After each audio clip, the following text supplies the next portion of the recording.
this morning. This is something that you have been warning about for quite some time, and the allegations stem from a whistleblower who has come forward to the House, a whistleblower from the Central Intelligence Agency. I have the letter, the relevant letter here from the House Oversight Committee. The whistleblower alleges that a CIA team was paid to change its assessment of the origins of COVID-19. Do I have that broadly correct? Is that your understanding of the report? Yes. This is obviously a bombshell report, deeply, deeply troubling. I'm glad that the House is going to look into it. We should look into it.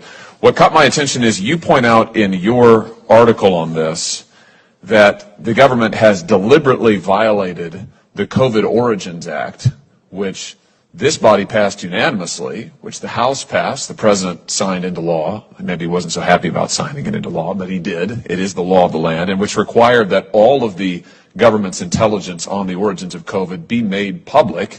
Instead, what the administration did was offer up a summary, which they then in turn heavily redacted. And you point out that in addition, the administration refused to report the names of scientists who fell ill at the Wuhan Institute of Virology in 2019, despite the fact they know the names. The intelligence community knows the names. Now, you're absolutely right to say this is a violation of the COVID Origins Act, and I would know because I wrote it. So I'm not very happy about the fact that this administration continues to flout, completely ignore public law passed, again, unanimously by the United States Senate. For what end, I can't tell. I can't figure out why in the world. I don't know what partisan gain there is to it. Why in the world they want to lie to the American people. You conclude your article by saying the government has become extremely comfortable with lying to us. Just explain what you mean by that, and tell us why you think this is so significant.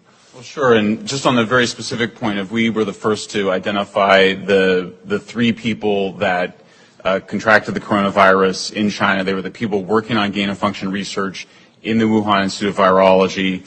The Wall Street Journal confirmed our reporting 2 weeks later, and then I think it was 1 week after that or a few days after that, the ODNI report came out, and it did not reveal this information. And we had multiple sources. The Wall Street Journal, we have no idea if the Wall Street Journal sources were the same, but I think we're clearly seeing a lot of abuses of power occurring in multiple executive agencies. So we've seen it with the FBI. One of the things that we noted yesterday was that we saw perverse incentives in the FBI to go after so-called domestic violent extremism, pulling an agent off of things like child exploitation onto really hyping a set of cases that particularly appeared to be aimed at spreading disinformation around the idea that there is a significant increase of domestic extremism when we don't think that the evidence shows that.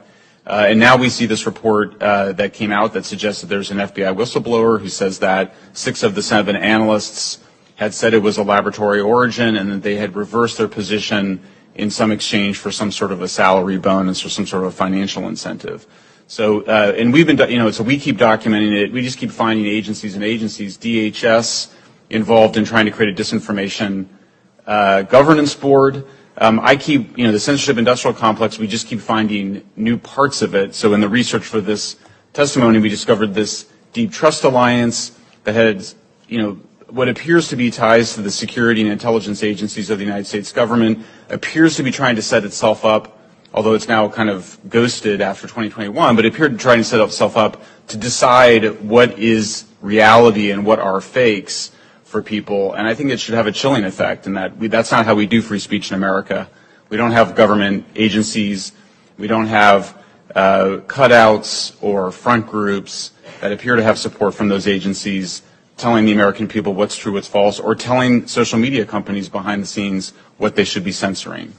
And just to that last point, we now know, thanks to the case Missouri versus Biden, that that's exactly what this administration, from the White House to the FBI to the State Department to the CDC to CISA, have all been meeting with the social media companies for years now, giving them direct commands about what to censor and take down, naming specific accounts and specific speech they want suppressed, threatening the social media platforms if they don't do it, and remarkably, I'm quoting the court here, the Fifth Circuit Court of Appeals, and there's a huge evidentiary record. Everybody go, don't take my word for it, go read the record. It's all on the record. from the district court. What the Fifth Circuit said is, remarkably, the social media platforms all complied. All of them. They all agreed to be tools of the United States government and to censor what they were ordered to censor, to suppress the speech they were ordered to suppress. You're a journalist. Tell us about the threat to the First Amendment. And by the way, just for the record, I think it's important to establish, the Federal Court of Appeals said directly, in no uncertain terms, this was a clear violation of the United States Constitution. The First Amendment does not allow the federal government to use private companies to censor when they wouldn't be able to do it themselves. And that's exactly what this administration has done. Tell us as a journalist the threat to free speech, to freedom of the press from this kind of collusion between a very powerful government trying to hijack every media company it can get its hands on.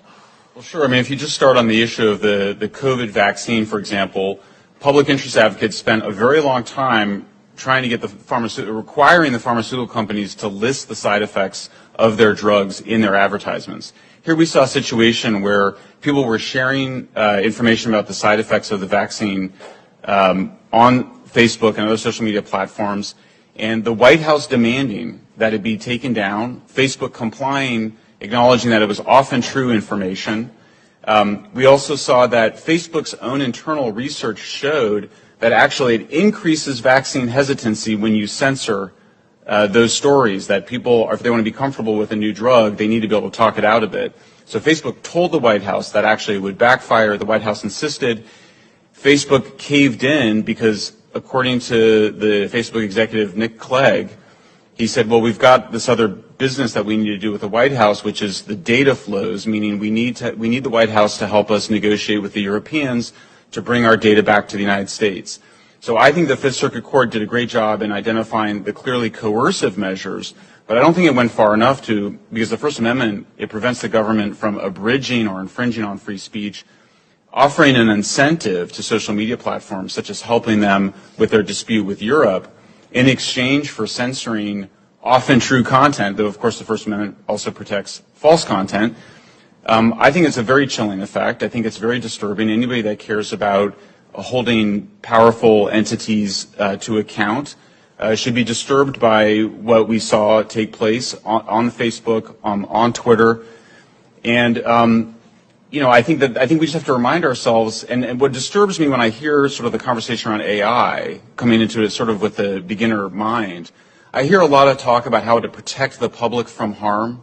We have to protect the public from harm. What people are saying is that we need to censor speech, censor certain voices, censor disfavored voices because of this idea that it will cause real-world harm. This is a well-documented phenomenon that psychologists have measured where over decades, people have just grossly expanded their definition of things that cause harm. And I think that we need to kind of, this should be a moment for a reset, that free speech is almost absolute in the United States with a few exceptions around immediate incitement to violence, around fraud, around child exploitation, but we allow very open conversation in the United States. It's what makes us so special. So it's been a chilling effect. As a journalist, I've personally been censored by Facebook. I think the platforms are out of control. Thank you, Mr. Schoenberg. Thank you, Mr. Chairman.